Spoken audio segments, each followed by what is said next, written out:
Good morning. It is 11:45 on the 1 May 2009. About a half an hour ago, 11:10, 11:15, I was visited at my house by Deputy Davidson to follow up on a complaint filed by one Elaine Keith about some kind of confrontation at the gate. And I guess I didn't ask all the right questions, but she said I was hiding down in the trees, and then came out and drove up to the gate when she drove up. And I disabused him of that idea. I think I told him I was exiting the ranch, I just drove up to the gate, period. Matter of fact, I told him I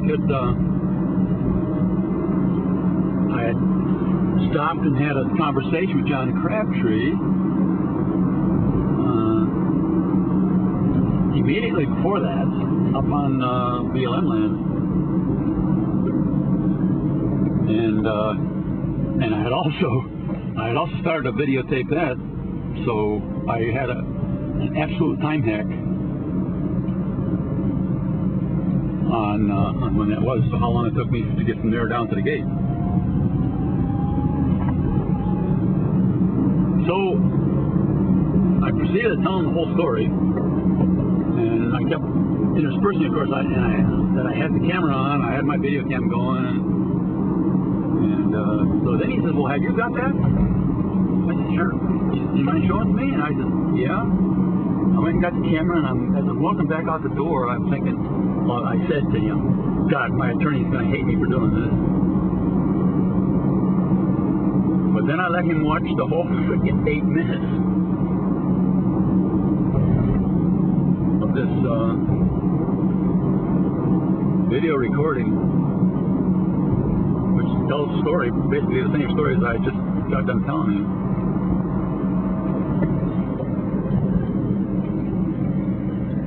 So he gave me the number, the case number, and he would let me have the report. As a matter of fact, as we were talking, as he was standing there watching the movie, he could see that I was looking down at it, and he turned it over so I couldn't see it.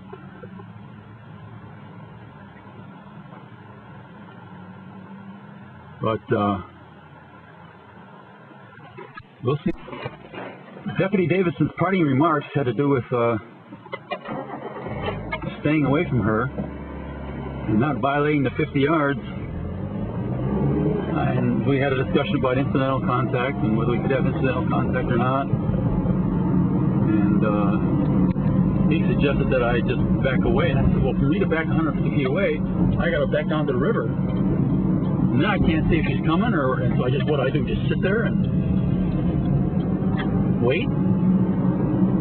And maybe she just turns around and goes back to town or something, and I'm sitting there like a dummy, waiting because I'm afraid to go to the gate? I mean, this is crazy. I had to reiterate a couple times and show him on the video that I was not blocking her. I was nowhere near her. She was blocking me. I couldn't get out. Couldn't get out the gate.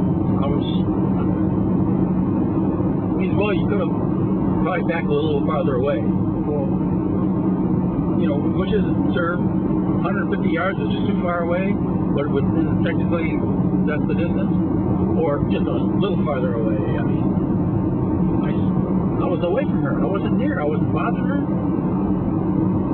I was backed away from the gate. Well, you better, as best you can, abide by the technical letter of the law, because she's just going to keep doing this. He said, I see this as you two stubborn people who just won't give up. And I said, stubborn? What am I doing? I'm not doing anything. I'm not being stubborn. She's the one who refused to drive to the gate. She's the one who made a deal out of it. I didn't. I drove up, opened the gate for her, and I waited for her to go through. when she finally let me out, I had to lock the gate up behind myself.